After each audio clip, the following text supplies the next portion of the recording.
Bonjour les filles, bienvenue sur ma chaîne. Alors vous avez été nombreuses à me poser beaucoup de questions sur les cheveux, notamment comment ils poussent, pourquoi ils cassent, pourquoi ils ne poussent plus, etc. etc. Donc en fait, comme je n'étais pas en mesure d'y répondre, j'ai décidé de prendre directement contact avec un coiffeur, un spécialiste, un technicien, qui va répondre à toutes les questions que l'on se pose et que je me pose aussi, et auxquelles malheureusement je ne peux pas vous répondre. Donc on va se tutoyer. Tu t'appelles Damien? Je m'appelle Damien, oui. Je suis en train de tourner. Est-ce que tu peux nous expliquer qui tu es, ce que tu fais et en quoi est-ce que tu pourrais répondre à nos questions? En regardant par là, ou moi, ou qui tu veux. Alors, je me présente, donc je m'appelle Damien. Je m'appelle Damien, je suis coiffeur technicien, donc j'ai travaillé pas mal d'années en salon et maintenant je travaille pour la marque Générique, qui est une marque de produits professionnels. Et donc je suis coiffeur technicien pour la marque et conseiller pour les clients. Voilà. Bon, c'est concis, c'est parfait. On va attaquer avec la première question. Je me demande quelle est la différence entre un lissage brésilien et un soin brésilien à la kératine. Comment ça se passe les soins? Parce qu'on parle souvent de brésilien, il y a des offres groupons. Je me pose des questions pour qu'on arrive à retrouver des lissages brésiliens à 40 € alors que j'en vois à 700 €. Enfin, est-ce que tu peux m'expliquer tout ça? Alors, il faut bien faire une différence sur différents produits à propos de ce domaine du lissage brésilien. On a le lissage brésilien à la base qui est, comme son nom l'indique, brésilien, mais qui contient du formol. Le formol est interdit en Europe au-delà de 0,2%, donc on a dû réduire et donc on n'a plus un lissage qui vraiment lisse le cheveu. Donc on a changé le nom vers soin à la kératine brésilien. Il faut savoir qu'avec un lissage brésilien, on n'a pas un cheveu raide comme avec un défrisage. Le cheveu, quand il est mouillé, il a sa forme initiale. Il n'y a qu'au contact de la chaleur que le cheveu va se détendre et qu'on va avoir quelque chose de raide. Après, on va avoir différents produits sur le marché qui parfois proposent des soins à la kératine, mais qui ne sont pas spécialement des lissages. Ce sont des défrisages. Il faut savoir qu'un lissage, c'est un produit qui ne se rince pas, c'est un produit naturel qu'on va appliquer sur le cheveu. C'est bio? C'est bio. On va le lisser avec des plaques pour le faire pénétrer sur le cheveu et c'est tout. On ne le rincera que 48 heures après. Attention avec certains produits qui sont appliqués puis rincés, dans ces cas-là on est sur un procédé chimique et on est plus dans du défrisage. Parce que moi j'ai un coiffeur, excuse-moi je te coupe, mais j'ai un coiffeur qui m'a proposé un soin à la kératine qui dure 4 heures, qui ne va pas me lisser les cheveux mais qui va juste leur donner du peps. Est-ce que ça existe ou pas? Oui, totalement. C'est justement là le problème, c'est que comme on a plus formol, maintenant ça va être plus un soin qui va apporter vraiment une réparation de la fibre, resserrer les écailles. Donc c'est vrai qu'au toucher, le cheveu est super soyeux, on a vraiment une détente, un beau cheveu, mais c'est plus un lissage. On n'a plus un résultat raide définitif. Donc c'est plus revitaliser des cheveux qui sont ternes, qui sont décolorés, etc., qui sont abîmés. Je me pose la question, moi je reçois les newsletters de groupons, etc. Enfin, sans vouloir faire de mauvaises pubs, hein, mais bon, voilà, c'est le premier nom qui me vient à l'esprit. Et je vois que certains salons de coiffure, en fait, ils proposent des lissages brésiliens à la kératine et ça coûte 49 €. Donc, je ne comprends pas. Qu'est-ce que tu en penses? Alors, c'est là qu'il faut faire vraiment attention, c'est le produit qui va être utilisé. Il y a certains salons de coiffure qui vont acheter leurs produits à l'étranger et ce sont des produits qui ne sont pas du coup dans la réglementation européenne avec la norme du formol. Donc ce sont des produits qui peuvent être légèrement agressifs. Alors certes, à l'achat, ce sont des produits qui restent relativement abordables et du coup on peut le revendre pas cher. Mais attention à la qualité du produit derrière et le résultat, surtout que ça sensibilise pas et que ça n'agresse pas le cheveu. Voilà, parce que moi clairement j'ai acheté ce type de lissage là il y a 1 an. J'avais les cheveux, cette mèche là était longue, elle a été complètement cramée et aujourd'hui elle ne pousse plus. Donc ça fait partie de ces produits que tu cites là. Ça peut faire partie de ces produits-là. Oui. Donc est-ce qu'on doit avoir peur devant un lissage brésilien à 49 € au salon de coiffure? Clairement.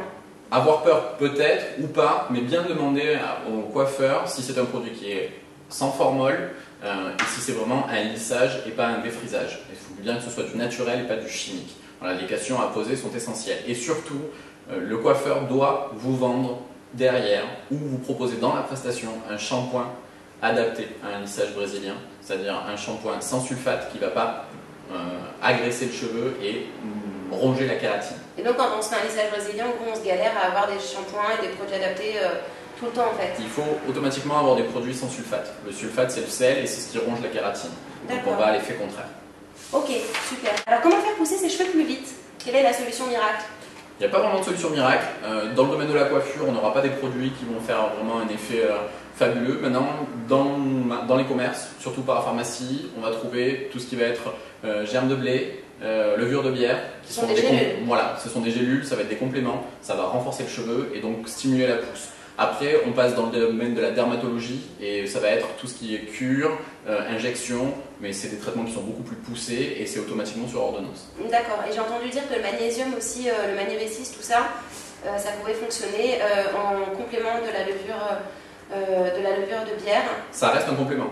Ça reste un complément, c'est pas parce que vous faites une cure qu'automatiquement vous allez avoir une semaine après les cheveux qui vont pousser de 10 cm. C'est souvent sur du long terme. On doit faire une cure de 3 mois pour avoir des beaux résultats. Voilà. C'est pas en se disant demain je vais manger pendant une semaine de la levure de bière que la semaine suivante je vais prendre 10 cm ou 15. Donc en gros pendant 3 mois on respecte tous les jours le fait de prendre ces gélules là en complément avec du magnésium si on veut qui peut réparer les ongles je suppose par ailleurs. Totalement, oui, bien sûr. Et donc en fait les résultats vont être visibles 3 mois plus tard. Complètement. Donc en fait en gros ça se fait sur du 6 mois. Ouais, exact. 3 mois de prise plus 3 mois de rétroactivité ou de, je sais pas si c'est le terme exact, rétroactivité, donc en gros 6 mois. D'accord. Les effets du silicone sur les cheveux, est-ce néfaste, est-ce cancérogène? Moi j'entends beaucoup de filles qui me disent tes produits sont bourrés de silicone, tu vas te niquer les cheveux dans 5 ans, tu vas être chauve, etc. etc. Qu'est-ce que tu en penses du silicone? Alors le silicone, il est présent dans beaucoup de produits, que ce soit esthétique ou de coiffure. Le silicone, à long terme, sur un produit qui est vraiment gorgé de silicone, ça fait une pellicule, ça étouffe le cheveu. C'est quoi gorgé? Tu as une notion à me donner, un dosage? Il n'y a pas vraiment de dosage. Maintenant, il faut faire attention sur quel type de silicone on a. Quand c'est du silicone pur, on a vraiment ces dangers-là, mais c'est sur du long terme. C'est-à-dire que si on utilise un shampoing gorgé de silicone sur 6 mois, même 1 an, on va avoir une pellicule qui va englober le cheveu, qui va l'étouffer. Du coup, il va être sec, il va s'en mêler très rapidement, il va être vraiment incoiffable, indomptable. Il ne prendra plus les teintures du coup, vu qu'il y a une pellicule par-dessus. On a une barrière sur toutes les techniques, que ce soit la coloration, le balayage. Donc là, on a un côté néfaste. Maintenant, le silicone, on a des molécules du silicone comme le PEG-8-méthicone, qui est une molécule du silicone qu'on retrouve dans tous les produits et qui lui n'a pas d'effet néfaste parce qu'il est ce qu'on appelle, il n'est pas hydrophobe, donc il ne résiste pas à l'eau, il s'en va avec l'eau. Donc dans ces cas-là, cette molécule-là pourra avoir un effet positif sur le cheveu et en aucun cas, dans toutes les formes que ce soit, le silicone n'est pas cancérigène, pas sur les cheveux. Ok, et donc en gros, en combien de temps on alterne les shampoings? L'idéal, c'est vraiment de changer, dès que vous avez terminé votre bouteille, c'est de passer sur un autre. D'accord, parce qu'en fait les dosages en silicone ne sont pas les mêmes. Complètement. D'accord, donc en fait sur la durée, ne pas conserver le même dosage de silicone. On peut rester sur une même marque. Est-ce qu'une même marque, tous ces produits vont avoir obligatoirement le même dosage de silicone dans leurs produits? Pas du tout. On peut avoir dans une même marque 2 produits, un qui en contient, l'autre non, ou les 2 en contiennent mais dans des dosages différents. Ça va dépendre du type de shampoing en fonction de quel type de cheveux il est adapté. D'accord. Comment lutter contre les fourches? Elles sont belles, hein? Les couper? Hormis les couper, si possible. Alors, les fourches, ça vient de quoi? Ça vient du manque de kératine qui va jusqu'au bout des cheveux. Donc souvent on a des fourches quand on a les cheveux longs.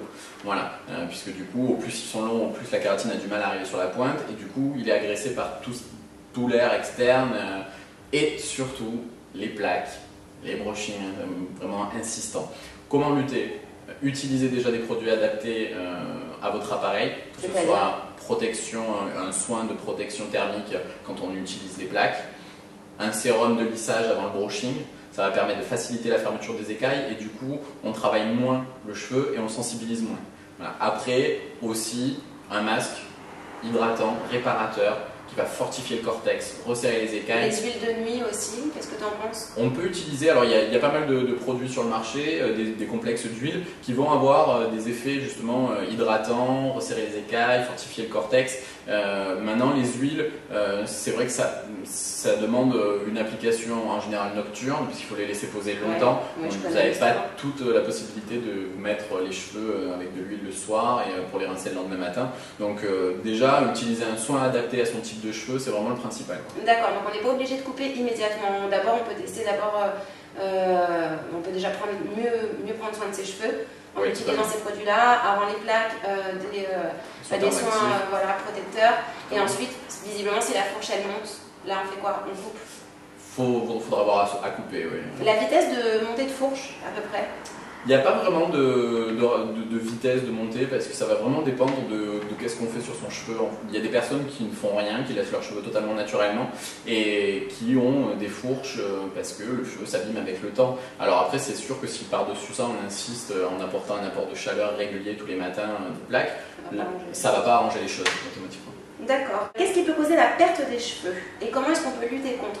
Là, je parle dans un cadre féminin, parce que ce sont des filles principalement qui m'ont, même complètement à 100%, qui m'ont posé des questions. Donc les filles qui perdent leurs cheveux, qui se retrouvent ou clairsemés, ou alors qui les perdent par poignée tous les jours et qui s'en inquiètent, qu'est-ce qu'on peut faire contre ça? Alors il faut bien différencier, il y a deux pertes différentes. En moyenne, on perd entre 100 et 150 cheveux par jour, que ce soit un homme ou une femme. Maintenant, au-delà de cette perte, dans ces cas-là, c'est qu'il y a une anomalie quelque part. Alors chez les femmes, ça peut être dû à un dérèglement hormonal, à un médicament qu'on prend qui peut du coup dérégler la production et faire tomber le cheveu. Ça peut venir de stress, d'un état d'esprit, d'une fatigue aussi. Après, faire attention, il y a certaines périodes de l'année où on perd plus de cheveux que d'autres. L'automne et le printemps, on a un renouvellement, un petit peu comme les animaux renouvellent leur pelage. On perd plus de cheveux que d'habitude pour que les nouveaux se mettent en place. Donc il faut vraiment voir si c'est sur une longue période qu'on perd ses cheveux. Maintenant, dès qu'on voit qu'il y a vraiment une perte et que ça commence à se clairsemer, dans ces cas-là, vraiment conseiller d'aller voir un dermatologue, puisque ça ne dépend plus de la coiffure. Il n'y a pas de shampoing miracle, ou d'après-shampoing ou de masque? Pour la chute, non. On va avoir des ampoules sur le marché de la coiffure, des ampoules qui vont permettre... J'ai vu des cures dans des salons. Voilà, alors c'est un petit peu le même système que pour fortifier le cheveu et la pousse. Ça va être vraiment sur une longue période, c'est-à-dire que c'est un traitement qu'on ne peut pas faire une semaine en espérant que la semaine d'après on ait des résultats. Oui, surtout moi j'ai vu le prix des ampoules, ça coûte une blinde. Oui. Genre pour 18 jours, il y en a pour 40 €, ce que je trouve exorbitant. Donc, et on peut aller plus haut, on a des produits sur le marché qui sont de qualité et qui proposent des tarifs proche des 100 €, une cure de 3 semaines. Bon, mais est-ce que ça marche? En général, oui. Maintenant, ça reste du superficiel. C'est un produit qu'en général on applique sur le cuir chevelu, donc il va pénétrer par massage à l'intérieur du bulbe. Si on veut vraiment avoir une efficacité, il faut que ce soit un produit qui vienne de l'intérieur par le sang et donc par injection. Et dans ces cas-là, c'est sur ordonnance. C'est de la dermato, c'est après, ça revient de la médecine. Il y a une personne qui m'a dit que ça fait 2 ans que ses cheveux ne poussent plus du tout. Ça peut arriver. Alors, je pense que cette personne doit avoir les cheveux très longs, voire je ne crois pas. Non. Je Alors, plus poussé, c'est que le cheveu est fatigué. Au bout d'un moment, comme j'expliquais tout à l'heure, la kératine n'arrive plus au bout. Donc le cheveu se sent faible. On donne beaucoup d'énergie pour que le cheveu qui est déjà existant se soit en bonne santé, ce qui fait que du coup, on n'a plus de production de cheveux. Le bulbe se ralentit et on ne produit plus de cheveux, on entretient ce qui est déjà présent, mais il n'y a plus de création au niveau du bulbe. Alors comment elle peut faire? Alors, tout ce qui est justement ce qu'on disait, germes de blé, etc., compléments alimentaires, peuvent aider justement à la pousse. Maintenant, malheureusement, il faudra arriver à un moment où les coupés leur feront du bien et vont favoriser la pousse. Les coupés 2 cm, 3 cm?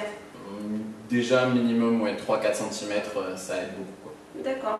Est-ce que couper, on dit toujours coupe tes pointes, les cheveux pousseront plus vite? Alors, couper les cheveux, ils pousseront plus vite, non. Couper les cheveux, ils vont pousser, oui. Puisque du coup, on enlève la partie qui est abîmée et que le corps s'exténue à entretenir.